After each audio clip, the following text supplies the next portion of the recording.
Bismillahirrahmanirrahim. Alhamdulillahi Rabbil Alamin. Wassalatu wassalamu ala ashrafil anbiya'i wal mursalin wa ala alihi wa sahbihi ajma'in. Bismillahirrahmanirrahim.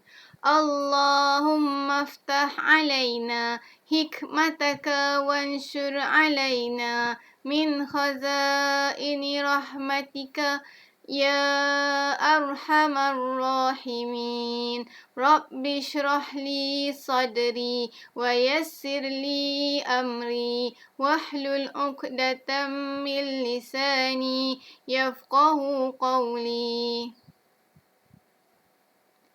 Ashhadu an la ilaha illallah wa ashhadu anna sayyidana Muhammadar Rasulullah.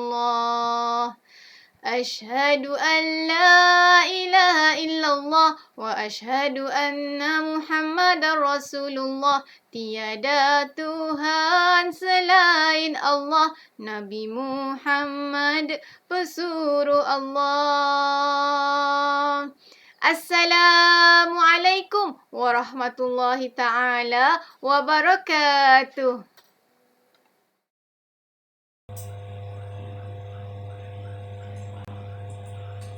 Apa khabar murid-murid UPSRA?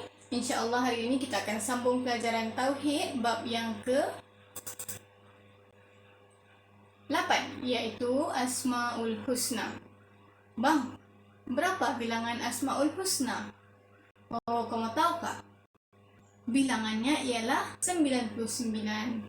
Kamu mesti hafal tu ah? Asma'ul Husna tu mesti dihafal.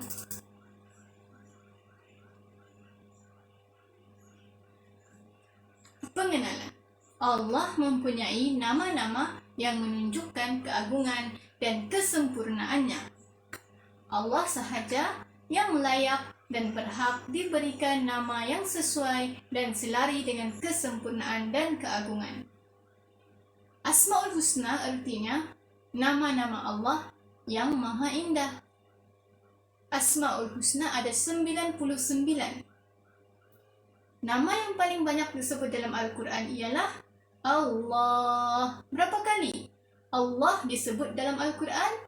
2697 kali. Dalil Asma'ul Husna. A'udzu billahi minasyaitonir rajim. Wallahul khaliqul bari'ul musawwiru lahul asma'ul husna. Dialah Allah yang menciptakan, yang mengadakan, yang membentuk rupa. Dan bagi Allah itu nama-nama yang indah-indah. Yusabbihu lahu ma fis samawati wal ard. Semua yang ada di langit dan semua yang ada di bumi, yusabbihu lahu, bertasbih kepadanya. Bulan bertasbih kepada Allah, bintang bertasbih kepada Allah, matahari bertasbih kepada Allah, pokok bertasbih kepada Allah, ulat bertasbih kepada Allah, rama-rama matahari bertasbih kepada Allah. Semua bertasbih kepada Allah. Ikan pun bertasbih kepada Allah. Wa huwal azizul hakim. Dan dialah yang maha perkasa lagi maha bijaksana.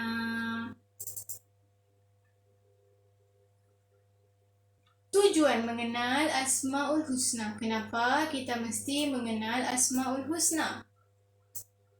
Tujuan mengenal Asma'ul Husna ialah untuk mengenal Tuhan yang mencipta alam ini. Okey, jawab soalan saya. Allah Rahman ke tidak? Allah Rahman ke tidak Rahman? Tidak tahu, Ustazah. Okey, soalan yang kedua. Allah Rahim ke tidak Rahim? Tidak tahu, Ustazah. Macam tidak. Kurang tahu, kurang pasti. Kenapa lah? Okey. Allah pengasih ke tidak pengasih? Allah pengasih tak? Confirm. Yakin tak? Okey. Allah penyayang ke tidak penyayang? Allah penyayang tak? Confirm. Allah penyayang tak? Confirm. Diyakini tak Allah penyayang? Okey. Bererti kita belum tahu lagi maksud Asmaul Husna itu. Kenapa kita mesti mengenal Asmaul Husna? Supaya kita mengenal Tuhan yang mencipta alam. Bila ditanya, Allah Rahman ke tidak? Ya, Allah Rahman. Bila tanya Allah Rahim ke tidak? Ya, Allah Rahim. Bismillahirrahmanirrahim. Dengan nama Allah yang Maha Pengasih lagi Maha Penyayang. Allah Rahman, Allah Rahim. Kita mesti kenal Asmaul Husna. Kenapa? Supaya kita kenal Allah. Kenapa kita mesti kenal Asmaul Husna? Supaya kita kenal Allah. Okay? Kita mesti kenal Allah. Kita mesti tahu Allah itu Rahman, Allah itu Rahim dan seumpamanya. Kenapa kita mesti mengenal Asmaul Husna? Supaya membentuk cara hidup dalam pelbagai aspek. Kamu tahukah Allah ada namanya yang maha menurunkan azab yang amat pedih. Allah itu maha menurunkan azab yang pedih. Allah itu maha menurunkan siksaan yang dahsyat. Allah itu maha pedih hukumannya. Allah itu sangat memberi segala kesusahan jika dikehendaki. Jika kamu melawan Allah, jika kamu tidak dengar cakap Allah, Allah berkuasa dan mampu menurunkan azab yang sangat pedih, menurunkan siksa yang sangat dahsyat, menurunkan hukuman yang sangat sakit.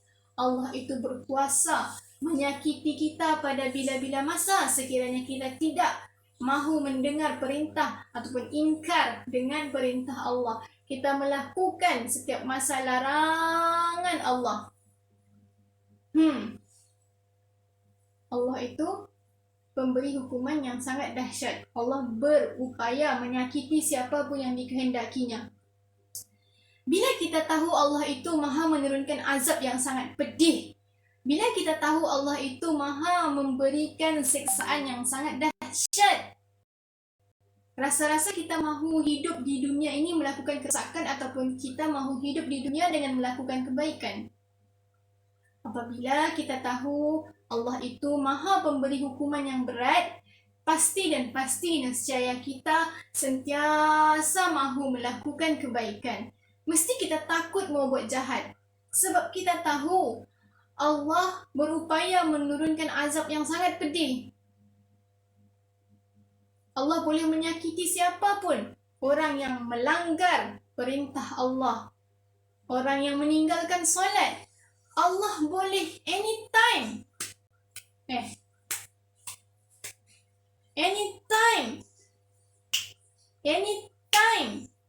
Allah boleh memberikan hukuman dan siksaan kepada orang yang meninggalkan solat. Kita takut untuk melakukan kejahatan. Bila kita takut untuk melakukan kejahatan, secara tidak langsung ini akan membentuk cara hidup kita. Bila kita tahu Allah ada Asmaul Husna Allah, yang mana maksudnya Allah tu kalau memberi azab sangat pedih, kita secara tidak langsung akan takut untuk melakukan kejahatan. Sekaligus ia akan membentuk cara hidup kita. Kita akan mula hidup dengan cara yang sehat. Kita akan mula hidup dengan cara hidup yang baik. Kita akan sentiasa berusaha untuk melakukan kebaikan. Kita akan berusaha untuk meninggalkan segala kejahatan. Sebab apa? Sebab kita kenal Asmaul Husna Allah. Bukan setakat kenal, bukan setakat tahu Allah itu menurunkan azab, tetapi kita menghayati bagaimana Allah menurunkan azab, bagaimana Allah menurunkan tsunami, bagaimana Allah menghantar gempa bumi, bagaimana Allah menghancurkan bumi. Bila kita tahu Asmaul Husna Allah, kita akan berusaha untuk hidup dengan cara yang diridhai Allah. Kenapa kita mesti mengenal Asmaul Husna? Supaya apabila kita memohon kepada Allah, kita menggunakan Asmaul Husna yang betul. Contoh tadi, Allah itu maha menurunkan azab dan siksaan yang pedih kan?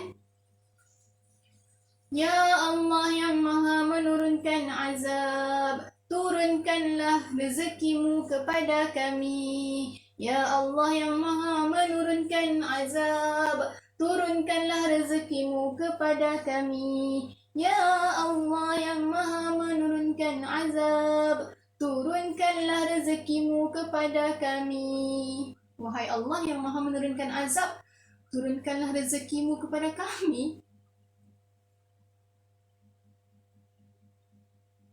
Sesuaikah? Tidak. Tidak sesuai. Sangat tidak sesuai. Kenapa? Kenapa salah minta? Kenapa minta Allah menurunkan rezeki tapi menggunakan Asmaul Husna? Wahai Allah yang maha menurunkan azab. Sebab tidak kenal Asmaul Husna. Sebab tidak mengenal Asmaul Husna. Boleh menggunakan nama Allah yang maha menurunkan azab. Dengar baik-baik. Ya Allah yang maha menurunkan azab, turunkanlah azab kepada orang yang memerangi sahabat kami di Palestin. Ya Allah yang maha menurunkan azab, turunkanlah azab kepada orang yang memerangi sahabat kami di Palestin. Ya Allah yang maha menurunkan azab, turunkanlah azab kepada orang yang memerangi sahabat kami di Palestin. Sesuai? Sesuai. Sebab kamu kenal Asmaul Husna. Cubalah kalau minta rezeki dengan Allah tu pakai nama Allah yang betul. Sebab itulah perlu kita mengenal Asmaul Husna. Ya Razzaq, berikanlah kami rezeki yang luas. Ya Razzaq, berikanlah kami rezeki yang luas. Ya Razzaq, berikanlah kami rezeki yang luas. Wahai Allah yang maha memberi rezeki, berikanlah kami rezeki yang luas. Barulah betul. Ini minta rezeki guna nama Allah yang salah. Nama Allah tu cantik sudah. Wahai pemberi azab, turunkanlah, berikanlah rezeki. Wahai pemberi azab, turunkanlah, berikanlah rezeki. Salah sudah begitu. Jangan bikin malu ya. Kenapa mesti mengenal Asmaul Husna? Supaya bila kita meminta kepada Allah akan sesuatu hajat, kita akan meminta dengan menggunakan nama Allah yang indah dan betul dan tepat. Okey. Keistimewaan Asmaul Husna.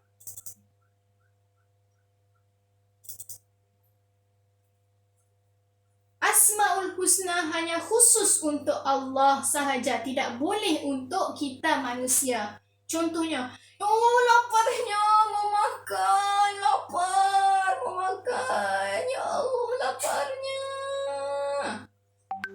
Tiba-tiba, kawan kamu di sebelah kamu membagi kamu sedikit roti.